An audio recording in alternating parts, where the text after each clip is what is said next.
Welcome to Cut and Thrust, your podcast for the bloody and sometimes bizarre journey through the Middle Ages. Whether it's dark battles, questionable hygiene, or hair-raising rulers, here you'll get history as it really was, raw and unfiltered. So grab your sword, put on your helmet, and let's dive into the wild world of the past. Hello, and a warm welcome to a new episode of the Battle Merchant podcast. I'm Hendrik. And I'm Carmen. And today, things are going Nordic. Really Nordic. We're talking about Viking sagas, about the stories of an era that just won't let us go. And that immediately raises the question, why is that? There are so many fascinating eras. Romans, Celts, the High Middle Ages. But when you say Vikings, everyone instantly has images in their head. Dragon ships, rugged coastlines, long voyages. And I think that's the crucial point. The Vikings had an incredible range. They weren't just active in Scandinavia. Their trade routes stretched from North America in the west all the way to Constantinople and the Abbasid Caliphate in the east. That's a span that, well, you'd be hard-pressed to find another culture that achieved that on the same scale. And all of that within a period of roughly 270 years. Broadly speaking, from 793 to 10,066.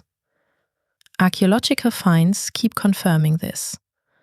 In Hedeby, in what is now Schleswig-Holstein, reindeer antler artifacts were analyzed and found to have originated from the far north of Scandinavia. Hundreds of kilometers of trade routes, and that was around 800, right at the beginning of the Viking Age. And that brings me to a point that's important to me. Pop culture has shaped a pretty one-sided image. Series like Vikings or games like Assassin's Creed Valhalla mainly show the warrior aspect. Wild men with axes plundering coastlines. But that was only part of the story. Most Vikings were farmers, traders, craftsmen, settlers. Raiding was episodic, not defining for the entire culture. And their shipbuilding technology wasn't just for plundering. It was designed for versatility, trade, exploration, transport, and yes, also warfare, depending on the type of ship. Absolutely, that range was enormous. Just think of the Varangian Guard in Constantinople, the trading empires along the Russian river systems, the settlement of Iceland and Greenland, and of course the expedition all the way to North America. And what personally captivates me about this era is the fact that we even know about it at all. Because the Vikings had no written culture in the classical sense for a long time. Their stories were passed down orally across generations. The skalds, specialized poets at the courts, memorized and recited complex verses in metrical form. This wasn't casual fireside storytelling, it was a highly structured system. That's an interesting contrast to other cultures. The Greeks, with Homer and the epics, of course also had an oral tradition, similarly using metrical structures as memory aids. But with the Norse, it took considerably longer before everything was written down. The sagas weren't recorded until the 12th and 13th centuries in Iceland, sometimes centuries after the events they describe. And that's what makes it so fascinating and so challenging at the same time. Because you never know exactly how much of the original remains and what the scribes changed. The Icelandic scholars didn't simply take dictation and transcribe. They interpreted, edited, contextualized. The Greeks and Romans had the advantage of establishing a writing tradition much earlier. And yet, or perhaps precisely because of that, these stories have a power all their own. They blend historical facts with compelling narrative. You read the saga of Erik the Red and get both an adventure epic and an insight into the social structures of the Viking Age. The question is always, where does the historical core end and fiction begin? And that's exactly what makes it so appealing to us today. Whether as a book, a series, or a foundation for reenactment, these stories are accessible on so many levels. And that's what this episode is all about. We want to explore the full spectrum. How was Viking society structured?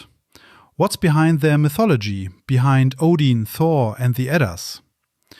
We look at the great sagas, especially Erik the Red and the Vinland sagas. And at the end, we'll discuss how historical novels carry this legacy forward today. So, quite a journey through the Norse world. From social structure to Vinland, from Valhalla to modern Viking literature. There's a lot packed in here. Then let's get started. Let's take a look at how the society was actually structured. You always hear about jarls, carls and thralls, this three-tier model. Nobles, free farmers, unfree. But you have to be careful here, because this classification comes from a very specific text, the Riksþura. It's a poem from the Edda in which the god Rígr, that is Heimdall, visits Earth and stays with 3 families. And with each one, he fathers the progenitor of a social class. And the fascinating thing is how bluntly the whole thing is told. The thralls are described as crude and hunchbacked, the carls as sturdy and red-haired, and the jarls as radiant and noble. This isn't a sober description of society. It's a mythical narrative designed to give divine legitimacy to a social order. And the poem itself was only written down in the 13th or 14th century, well after the actual Viking Age. What archaeology and other sources show is that the real society was much more fluid. In Iceland, for example, there were no jarls in the classical sense at all. There, the Goðar served as local leaders, and the Alting as an assembly from 930 onwards. In Denmark, by contrast, it was much more centralized under Harald Bluetooth. And the mobility between classes was... Yes, it was much greater than the poem suggests. A successful merchant could definitely rise socially, and an impoverished jarl could lose his status. It wasn't a caste society. What was consistent across all regions, though, the vast majority of the population were farmers. Daily life revolved around agriculture, and that was hard seasonal work. In spring, ploughing was done with a wooden plough called an ard, which often had an iron tip and was pulled by oxen or horses. Then barley and oats were sown. In summer, it was about tending livestock and harvesting hay for winter. Women maintained vegetable gardens with cabbage, onions, and herbs. In autumn, everything was brought in and preserved, and in winter, people repaired tools, wove, and told stories. This seasonal pattern was truly the rhythm of their entire lives. And the farms themselves were impressive. The longhouses where families lived were typically around 20 to 30 meters long and about 6 to 8 meters wide on ordinary farms, though larger chieftains' halls could be considerably longer. An open fire burned in the center, where cooking, sleeping and working all happened in the same space. Larger or smaller, depending on the family's wealth, of course. Although, even on a small farm, they kept pigs, sheep, goats and cattle. And children were involved from an early age. There was no school. Education was purely practical. Boys helped in the fields, girls in the household and garden, and everyone tended animals and gathered berries. And now to a point that's often underestimated, the role of women. The blog post says, rather broadly, that women had many rights. That's essentially true. They could own property, run businesses, and divorce. But you have to consider regional and temporal variations. In some areas and periods, this was more pronounced than in others. In Iceland, for example, women's legal standing was comparatively strong, partly because men were often at sea for months and someone had to run the farm. But in the more Christianized areas of Denmark in the 11th century, things looked quite different. One shouldn't romanticize it, but one shouldn't downplay it either. Compared to many contemporary cultures in Europe, women in Viking society did indeed have more agency. At this point, before we get to shipbuilding, a quick word from us. If you're enjoying this episode and find these historical insights interesting, please leave a subscription and a review. That really helps us produce more episodes like this. And speaking of craftsmanship, besides agriculture, the Vikings were also outstanding craftsmen. Metalworking, woodworking, and of course, shipbuilding. The longships are probably the first thing that comes to mind, and rightly so, because the clinker build technique. The planks weren't placed flush side by side, but overlapping like roof tiles. And the wood wasn't sawn, but split along the grain to preserve the natural fiber structure. That made the planks flexible, yet incredibly strong. The Gokstad ship is a prime example. It was nearly 23 meters long, built entirely of oak. They had a massive mast beam carved from a single oak trunk that distributed the enormous force of the sail across the hull. And despite these dimensions, the ships were light enough to be pulled ashore or even transported over land. And the shallow draft was a crucial advantage. These ships could sail on the open sea, but also navigate up rivers, a major advantage over many other ship types. In good wind, they reached top speeds of up to 14 knots. The average was more like 5 to 8, which was exceptionally fast for that time. The Sea Stallion, a modern replica from 2007, confirmed this. And when you look at all of this together, society, agriculture, crafts, shipbuilding, only then do you understand how complex this culture really was. The longships weren't just a means of transportation. They were the link between trade and expansion, between a farm in Norway and the coasts of England or the rivers of Russia. And none of this was accidental. It was the result of generations of knowledge and skill being passed down, from father to son, from mother to daughter. This practical learning from childhood wasn't just a survival strategy. It was cultural transmission. And it was precisely this culture that produced one of the richest mythologies we know. The Vikings didn't just master their world practically, they also processed it through stories and tales of gods. The Norse Pantheon is remarkably multi-layered. These weren't abstract, distant deities ruling from a heavenly throne. They were right in the thick of things, fallible, emotional, sometimes even tragic. And each had a very concrete function in people's daily lives. Odin, the All-Father, was god of wisdom and poetry. He sacrificed his eye to drink from Mimir's well and gain knowledge of the world. A wanderer, a shapeshifter, the god of rulers and skalds. Thor, on the other hand, was much more tangible for common folk. The protector, god of thunder, defender of cosmic order against chaos.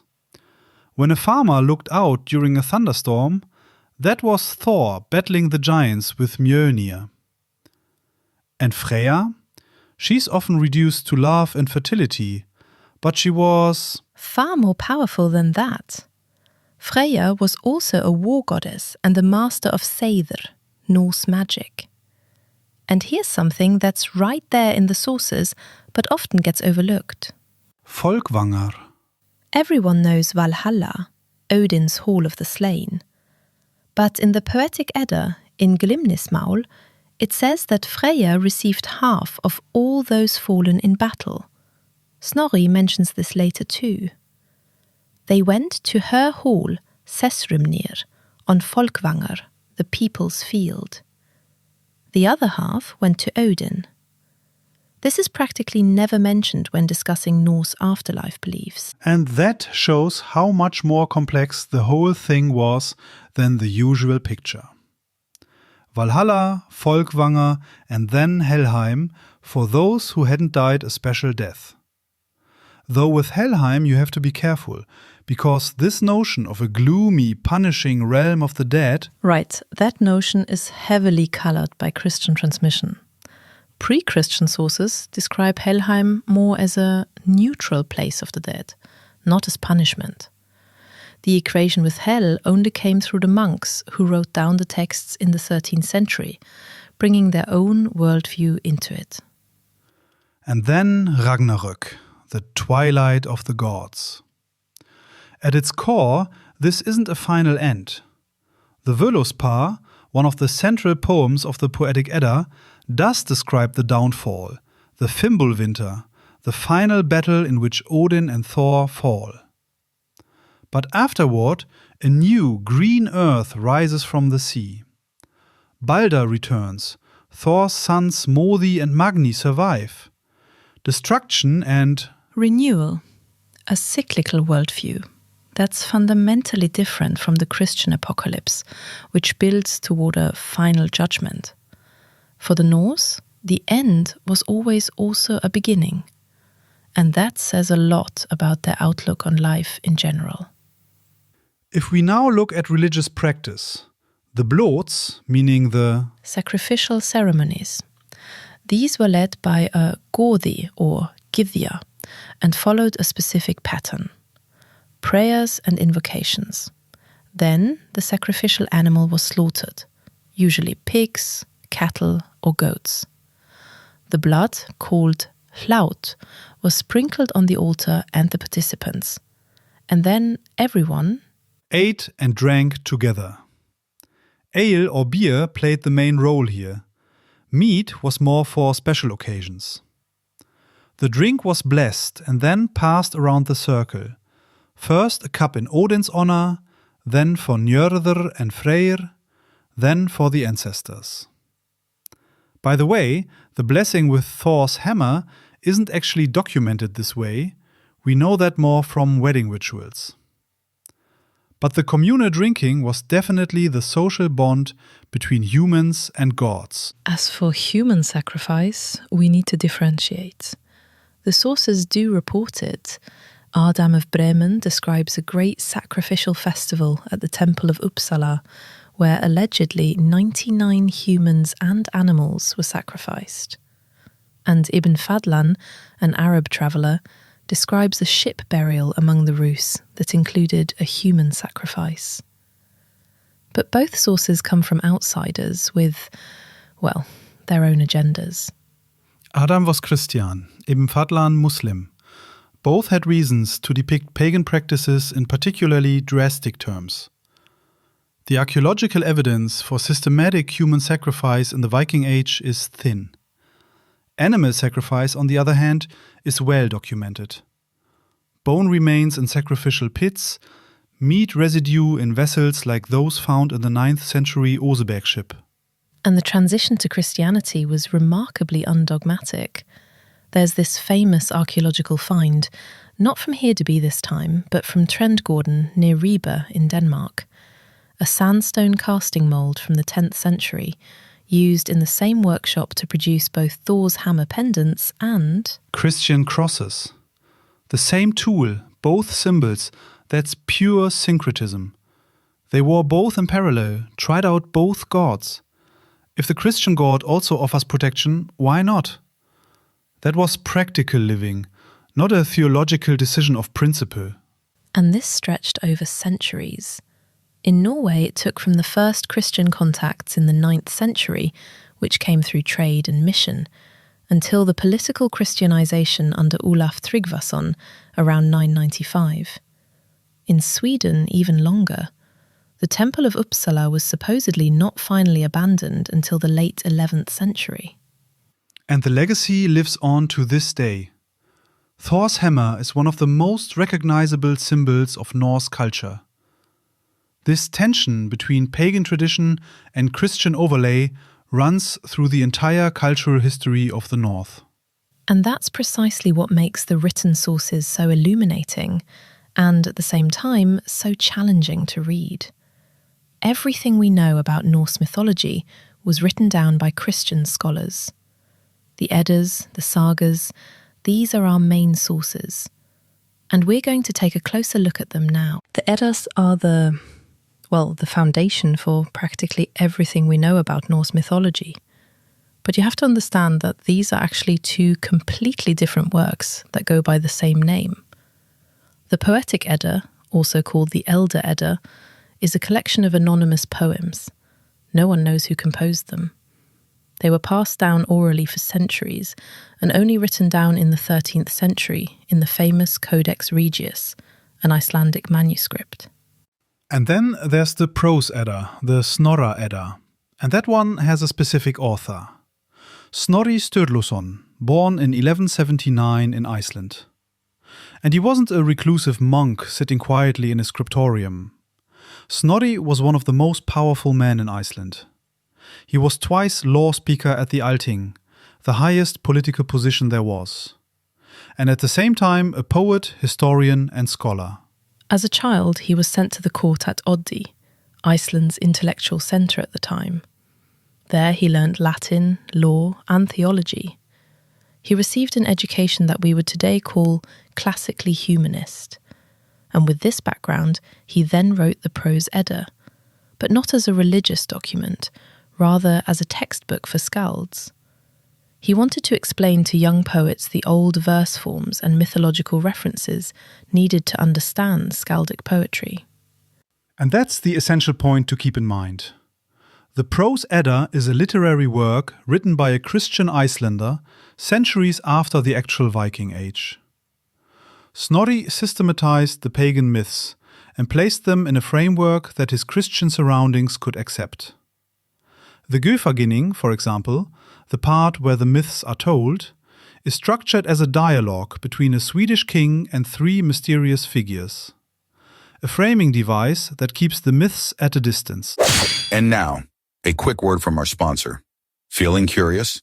Then head over to battlemerchant.com. They've got all sorts of medieval stuff, from costumes to armor and loads more. Totally worth a look. And the Poetic Edda has this problem in a different form. The poems themselves are older. Some likely date back to the 9th or 10th century, right in the middle of the Viking Age. The Völuspá, the prophecy of the seeress, is one of the most impressive pieces of Old Norse poetry. But here too, we only have these texts through Christian scribes. What was changed during transcription? What was left out? What was added to make it more compatible with Christian doctrine? This becomes especially apparent with the topic of Ragnarök. You can recognize Christian influences quite clearly there.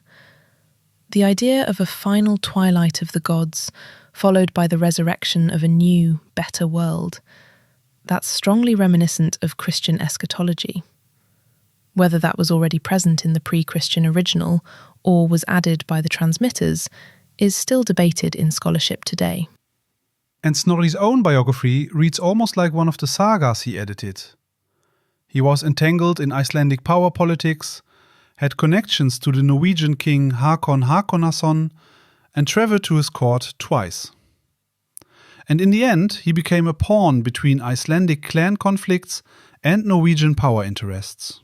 In September 1241, he was murdered at his estate in Reykholt by Gizur Thorvaldsson and a small group acting on behalf of the Norwegian king. His last words are said to have been, "Eigi skal hugva," do not strike. The author of the most important collection of Norse myths himself met a violent end, like a saga character. And yet, without him, much of Norse mythology would be lost. Both Eddas together are by far our most important source. And their influence extends well beyond medieval studies. Richard Wagner drew heavily on the Edda material for his Ring of the Nibelung.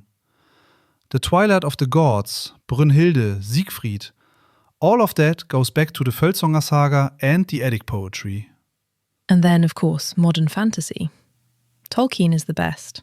Example: Tolkien was professor of Anglo-Saxon at Oxford and knew the Eddas in the original language. In the Dvergatal, the catalogue of dwarfs from the Völuspá, about 70 dwarf names are listed.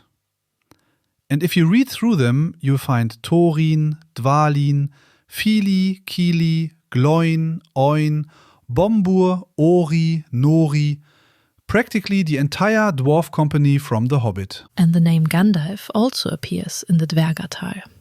Gandalfr, composed of Gandr, magic staff, and Alfr, elf, a magic elf. Tolkien borrowed the name from a dwarf in the Edda and turned it into his most famous wizard.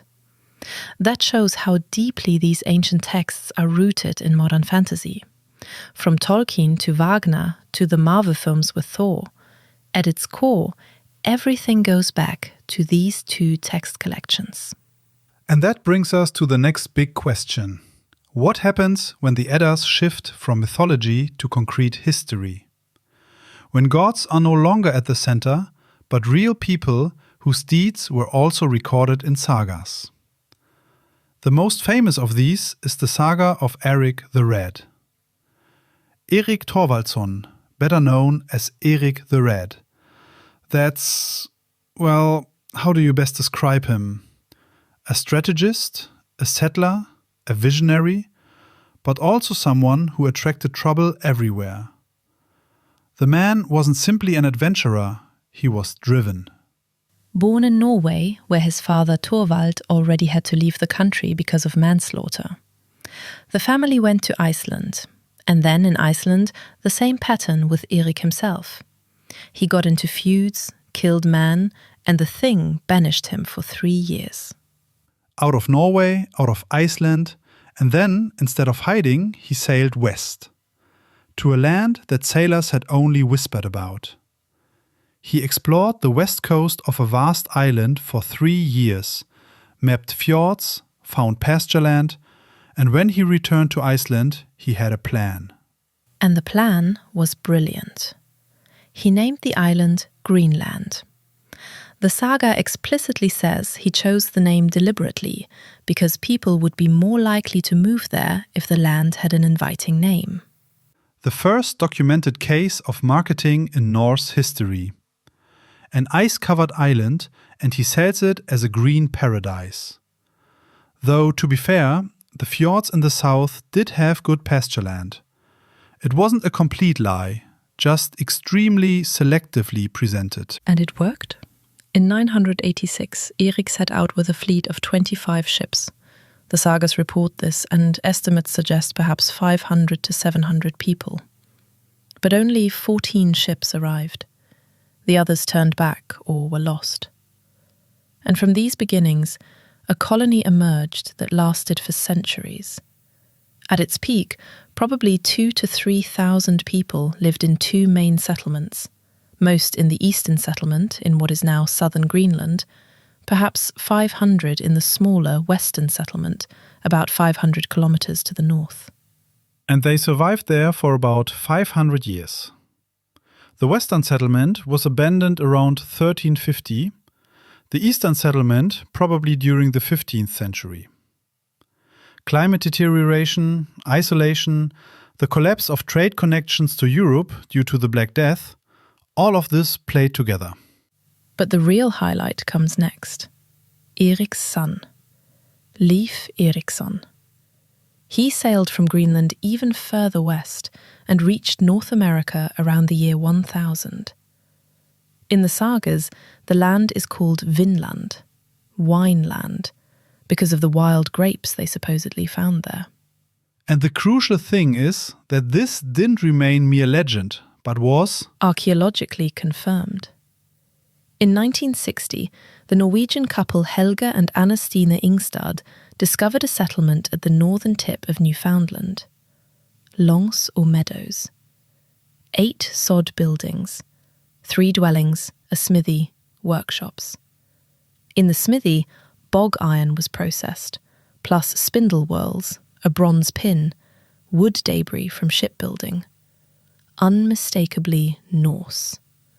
A UNESCO World Heritage Site since 1978. And in 2021, the settlement was even precisely dated to the year 1021 through the Miyake event, a solar storm from 993 that's detectable in tree rings. Room for 60 to 90 people. A base camp for exploration, not a permanent colony. And this is where it gets interesting, because the settlement failed.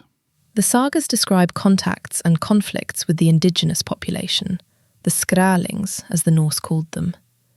The term was derogatory and probably referred to Algonquian peoples or related groups. The sagas report trade attempts, milk for furs, for example, but also armed confrontations. Thorvald Eriksson, Leif's brother, died in one such skirmish. And this needs to be clearly framed. When we talk about Leif Eriksson's voyage, it wasn't a discovery in the classical sense. People had long been living there. The indigenous population had been there for millennia. What Leif did was become one of the first Europeans to set foot on North American soil. That's remarkable enough, but it was certainly no uninhabited land. The settlement was abandoned after just a few years due to isolation, the lack of a supply route from Greenland, and conflicts with the Skrælings. The Vikings were simply outnumbered there. And that's what makes the Vinland sagas so illuminating as a genre.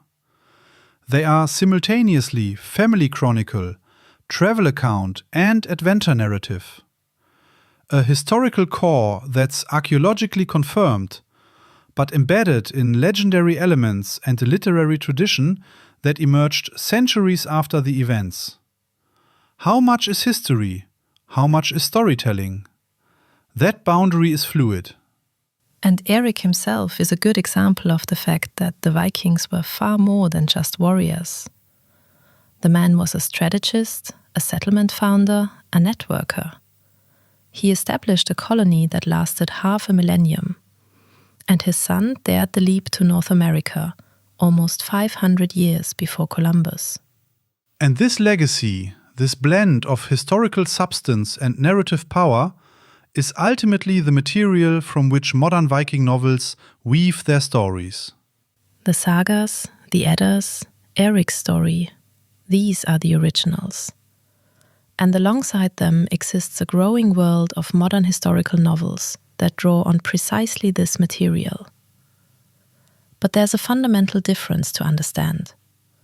A medieval saga tells a story in a completely different way than a modern novel. The Icelandic sagas are sober, laconic, almost documentary in tone. It says, "He struck and the other fell." No inner perspective, no psychology. The characters act, and the reader draws their own conclusions. The modern historical novel does the exact opposite. It takes the framework, the characters, the events, and fills the gaps with emotion and inner perspective. How did Erik feel when he was banished for the second time? What went through Leif's mind when he first glimpsed an unknown coast? The saga is silent on this. The novel gives these moments an emotional depth that the medieval genre deliberately avoided. The goal is different, not to document, but to let readers experience it. But for that to work, the historical research has to be solid. A good Viking novel needs authentic details.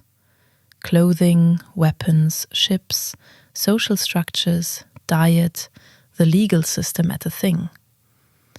If an author puts their protagonist in 15th century plate armor or has them fight with a two-handed sword, then the book immediately loses its credibility. And the prime example of persistent clichés in Viking literature: horned helmets. The Gjermundbu helmet, found in 1943 in Norway, 10th century, the only completely preserved Viking helmet.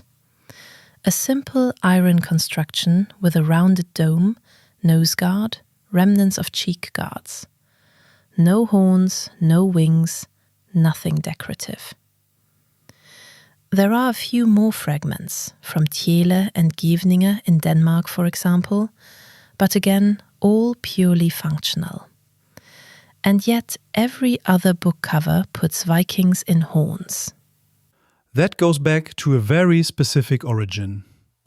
In the late 19th century, the Swedish painter August Malmström illustrated Vikings with horns on their helmets, inspired by much older Bronze Age finds.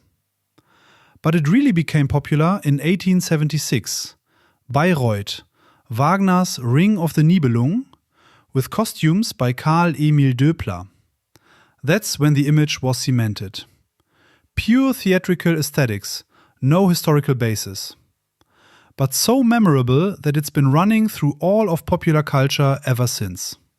Although the quality of Viking novels has improved enormously in recent decades. Novels from the 60s and 70s still served up such clichés en masse because source material was barely accessible to authors. Today, writers work directly with archaeologists and historians, read the sagas in translation or in the Old Norse original. The result is novels that combine historical substance with gripping narrative, without distorting history. And that brings us to the question of why interest in the Vikings is so great right now. It's not just because of series or games. Research has made huge strides in the last 20 years. DNA analysis, isotope studies, new dating methods. The picture is becoming ever more detailed and surprising. And the more verified knowledge there is, the better the fictional portrayals become. That fuels and thereby fuels the literature and interest at the same time. A cycle that reinforces itself. If we now look back on this episode, the society, the mythology, the... True, from the Eddas to Erik all the way to Vinland. It shows how multifaceted this heritage really is. The Vikings didn't just leave us artifacts and archaeological sites, but a storytelling tradition that has lived on for over 1,000 years. In books, in reenactment, in games, wherever people take up these stories and carry them forward. From the skalds who recited their verses by the fire, to Snorri who wrote them down, to today's novelists. That's at its core, an unbroken chain of storytelling. And I still find that impressive after all these years. And that's ultimately the reason these stories have such power. They're foreign enough to inspire wonder, and human enough for us to recognize ourselves in them. With that in mind, thank you so much for listening. If this topic has grabbed you and you'd like to dive even deeper, feel free to visit battlemerchant.com. The shop has an extensive selection of items related to the Viking Age. And on the blog at battlemerchant.com/en/blog, many more exciting topics await history enthusiasts. And with that, we say goodbye for today. Until the next episode. Bye! And so we ride towards the end of this episode. Keep your swords sharp and your mugs full. We'll catch you in the next one.